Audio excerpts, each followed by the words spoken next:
A minha história profissional coincide muito com a história da Justiça Federal de Maringá. Eu comecei aqui, eu vim de Curitiba, comecei a faculdade em 92 e quando foi 94 eu arranjei o meu primeiro emprego, que foi estagiário da Caixa Econômica Federal.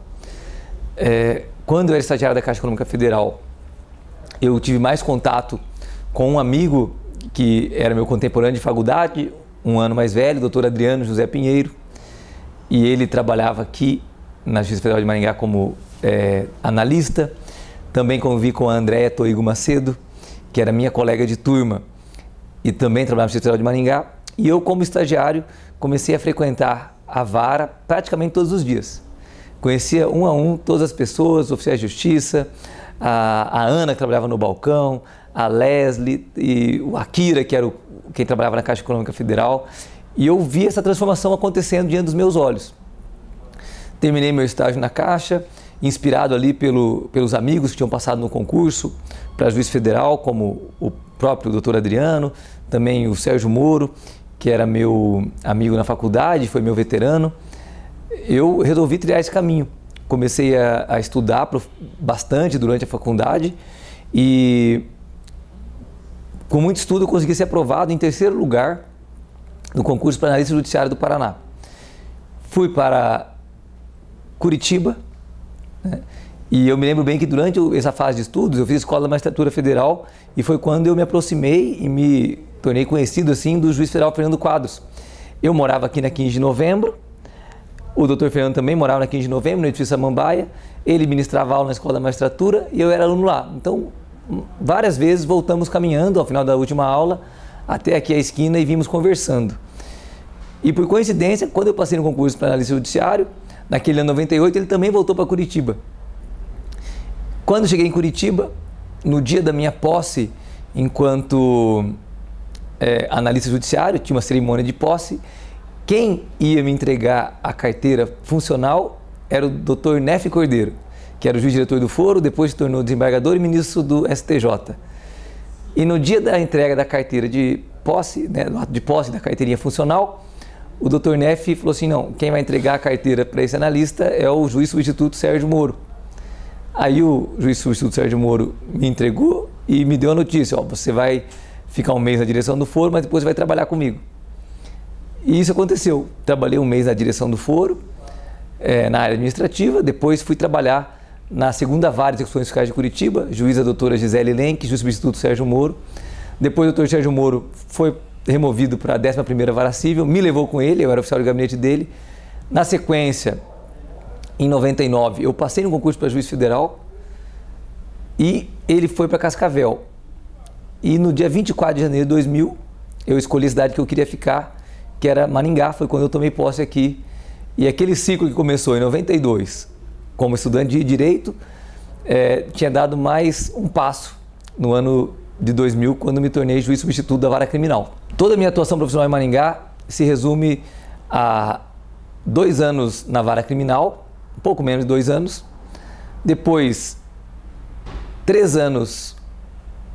2 anos na Vara Civil, como substituto do Dr. José Giacomo Gimenez, e depois desses 2 anos na Vara Civil, eu fui promovido para Paranavaí. Fiquei em Paranavaí durante 1 ano e logo na sequência consegui ser removido para Maringá, para essa 5ª vara, a Vara de Execução Fiscal, onde estou até hoje. E o mais interessante é que eu comecei a gostar e aprender execução fiscal como substituto da primeira Vara Civil.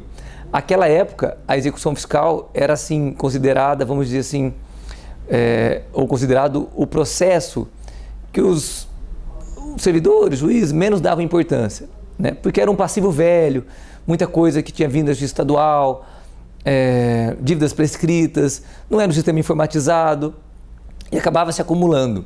E, por outro lado, também naquela época, tinha muito processo de empréstimo compulsório, que tomava todo o nosso dia, do Sistema Financeiro da Habitação e FGTS.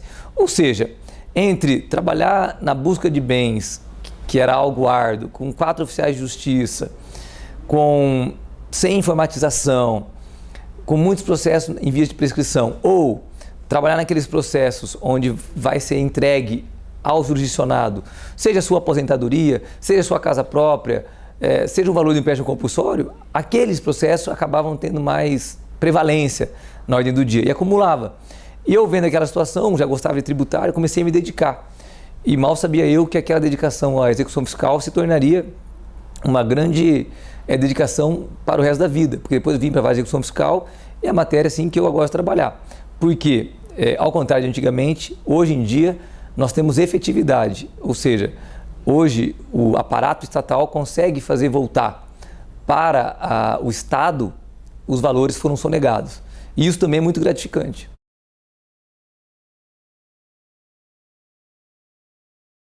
Aquele foi um processo muito interessante, muito trabalhoso, também naquele período pré-internet, naquele período com a informatização ainda no seu início. Eu assumi dia 24 de janeiro e quando foi em outubro eu determinei a prisão do secretário de Fazenda do município e mais algumas pessoas. À época, ele era considerado a pessoa que mais tinha desviado dinheiro público no Brasil e tinha sido constatado o desvio pelo Ministério Público. Quando ele foi preso, alguns meses depois, em dezembro, ele foi preso em Florianópolis, só que na mesma época também prenderam o juiz Nicolau dos Santos Neto, cujo valor desviado ainda era um pouco maior que o valor desviado da Prefeitura de Maringá. Mas estamos falando do ano 2000, em que em Maringá havia um desvio de quase 100 milhões de reais. Né? O do Tribunal de São Paulo foi um pouco mais que isso. E, portanto, esse caso impactou muito a cidade, porque uma cidade que à época tinha 200 mil habitantes, sofrer um rombo de quase 100 milhões de reais era algo absurdo.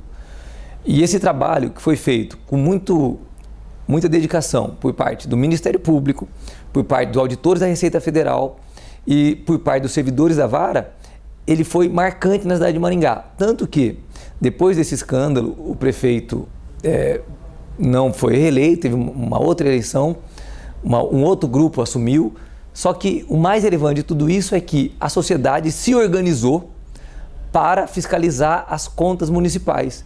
E se hoje Maringá tem uma qualidade de vida excelente e poucos casos de escândalos envolvendo corrupção, é porque lá atrás, no ano 2000, a Justiça Federal foi determinante na apuração de um caso de corrupção que mostrou as vísceras, as entranhas de como a corrupção se forma dentro de uma prefeitura, com a prisão do prefeito, dos secretários e a devolução de parte do dinheiro. A sociedade se conscientizou, porque até então aquele secretário, ele era quase uma personalidade pública. As pessoas paravam com ele para tirar foto na rua. Existiam lendas urbanas de que ele tinha um programa de software, era tudo mentira, tudo fachada. Na verdade, simplesmente tirava o dinheiro da prefeitura e colocava no bolso dele e das pessoas às quais ele necessitava pagar esse pedágio, esse favor, né? Geralmente políticos, etc. Quando ele foi preso, e ele ficou 5 anos preso. Isso é interessante notar, porque no Brasil poucas pessoas ficam presas tanto tempo. Ele ficou 5 anos preso pelo desvio da corrupção na Prefeitura de Maringá, desvio decorrente da corrupção na Prefeitura de Maringá. A sociedade se organizou, criou o Observatório Social, criou a Sociedade Eticamente Responsável e 2 ou 3 anos depois, quando um novo prefeito ganhou a eleição, a sociedade indicou para o prefeito uma pessoa e o prefeito que havia saído vitorioso da eleição aceitou essa pessoa, colocou num cargo e essa pessoa, representando a comunidade, era responsável por fiscalizar todas as licitações e contratos do município. Ou seja, não existia nenhum, ou talvez não existisse outros municípios do Brasil onde a sociedade civil consciente havia indicado uma pessoa terceira, fora da prefeitura, para fiscalizar as contas municipais com o consentimento do prefeito, decorrendo de um compromisso assumido na campanha, tudo originado na pressão que a sociedade fez por conta do escândalo de corrupção que a Justiça Federal teve a felicidade ou infelicidade, né, de atuar. E o mais interessante desse caso é que hoje, em 2023, na semana passada, essa vara de execução fiscal devolveu valores que são devidos à prefeitura em razão da venda na execução fiscal de bens do antigo secretário da Fazenda, bens esses que ele tinha adquirido com recurso desviado da prefeitura. Tanto esse caso da vara criminal com a prisão do ex-secretário, porque as pessoas geralmente, ainda mais no ano 2000, que existia uma vara com um juiz em Maringá, na verdade 2, depois o Dr. Jacob passou no concurso, se tornou juiz substituto, e logo em seguida criaram mais 2 varas, ou seja, era uma justiça incipiente. Não tinha muita projeção social. As pessoas não sabiam o que era Justiça Federal, Polícia Federal, Receita Federal. Às vezes confundiam tudo. Quando surgiu aquele escândalo, a Justiça Federal ficou um pouco mais conhecida pela sua atuação.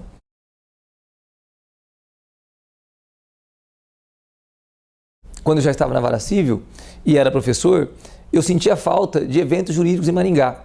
E o que houve? Eu, com a colaboração de outros juízes, na época a doutora Ledo, o doutor Erivaldo, eles me ajudaram, mas eu pedi autorização para a associação, a Pajuf. A Pajuf autorizou fazer uma semana jurídica utilizando os recursos dela, os convites através dela, toda a estrutura. Tive o apoio de servidores das varas, a Helena me ajudou muito, o próprio Zapa me ajudou, conseguindo registrar e documentar todos aqueles eventos, e outros colegas das varas, a OAB. E nós fizemos durante 4 anos, salvo engano, 4, 5 anos, todo ano, um grande evento da Justiça Federal. Era uma jornada de estudo da Justiça Federal durante uma semana. E nessas jornadas vinham verdadeiros figurões do direito nacional. Estiveram em Maringá por conta das jornadas Luiz Roberto Barroso, quando ele era procurador de Estado, ministro Gilmar Mendes, quando ele era advogado-geral da União, Miguel Reale, um dos maiores juristas de todos os tempos no Brasil, o ministro Alexandre de Moraes, ministro Carlos Veloso, Lênio Streck, ou seja, não tem como contar, foram dezenas de grandes palestrantes que passaram por Maringá. E aquilo foi tão importante porque elevou o nome da Justiça Federal, trouxe conhecimento de qualidade para alunos do interior que tinham condições pela primeira vez na vida, porque não existia YouTube naquela época, de ter acesso a uma palestra ao vivo com grandes nomes do direito. E eu penso até que foi importante porque conseguiu trazer para Maringá essa tradição de grandes eventos. Tanto que hoje nós temos o Conjure, um dos grandes eventos do Brasil, feito pela OAB e que certamente teve eco, se inspirou naquela jornada da Justiça Federal que fazíamos lá nos longínquos início dos anos 2000.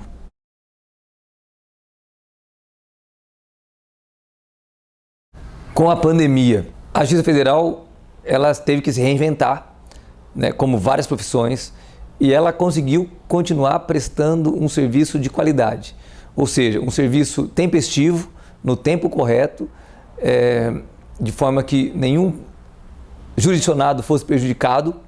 Mais do que isso, com muita transparência, através do EPROC e audiências telepresenciais ou virtuais, com pessoas em todos os lugares do Brasil. As pessoas estavam no sítio, na estrada, em suas casas e faziam as audiências, eram ouvidas, conseguiam expor a sua versão dos fatos, tanto na área criminal, na área previdenciária, aqui nos embargos de execução fiscal, de forma que a Justiça Federal deu um salto de qualidade. Estava tudo pronto para dar esse salto.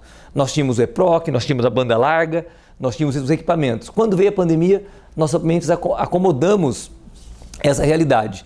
E hoje, a Justiça Federal pode trabalhar, atender qualquer pessoa, em qualquer lugar, sem o menor prejuízo. Então eu penso que o grande aprendizado dessa pandemia para a Justiça Federal foi de que nós, mesmo perante as adversidades, como temos um investimento estratégico em tecnologia, conseguimos superar uma adversidade. Isso mostra que o investimento em tecnologia tem que ser sempre realizado, porque se reverte em prejuízo do jurisdicionado, e também mostra que nós temos um corpo de trabalhadores de muita qualidade, com responsabilidade, que conseguiu, mesmo nos momentos mais difíceis, não deixar nenhum jurisdicionado para trás. Todos foram atendidos, todos tiveram seus provimentos, todos puderam levar sua vida adiante, sem qualquer interferência da Justiça Federal, negativamente falando.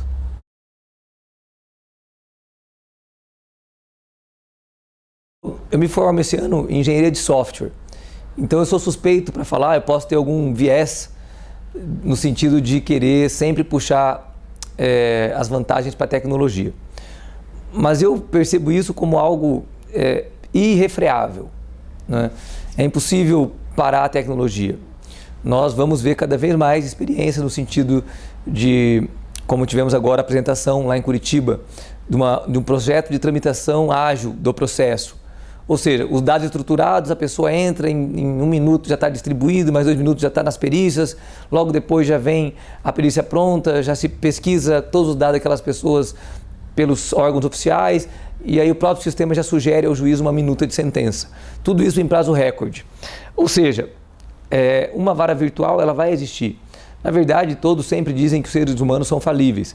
Eu acho que o futuro reserva para o juiz e para os servidores esse trabalho mais de estruturar a informação, atender a parte, mas cada vez, quanto mais o tempo passa, mais o processo ele vai se tornando virtual. E claro, não totalmente virtual ainda, mas no futuro, obviamente, quase tudo virtual, inclusive com varas virtuais, o juiz em outras localidades. E se formos pensar um pouco mais longe, pode ter certeza, começaremos por casos simples, mas em breve muitas minutas de sentença já serão prontas. E quem sabe, quando essa comunicação estiver muito bem estabelecida entre o cidadão, o judiciário e todos os dados estruturados que esses cidadãos têm, seja na iniciativa privada, no Serasa, por exemplo, em cadastros, seja perante os órgãos públicos, né, no INSS, no Detran, na Fazenda, quando isso tudo estiver muito bem já mapeado e de fácil conexão, eu não tenho nenhuma dúvida que a pressão jurisdicional se tornará cada vez mais automatizada. Ou seja, é possível que a parte tenha uma proposta de solução para o seu caso a partir dos dados que ela colocar no sistema. Porque ela coloca os dados. Olha, eu devo esse imposto de renda. A Fazenda vai confirmar, vai buscar se ela tem bens ou não. E aí ela pode vir e oferecer uma proposta de parcelamento. E tudo isso sem qualquer interferência do ser humano, sem qualquer interferência do servidor ou do juiz, que viria só no final, por exemplo, a homologar ou decretar alguma medida. Mas não apenas o futuro, eu acho que já é a realidade e cada vez mais vai se aprofundar.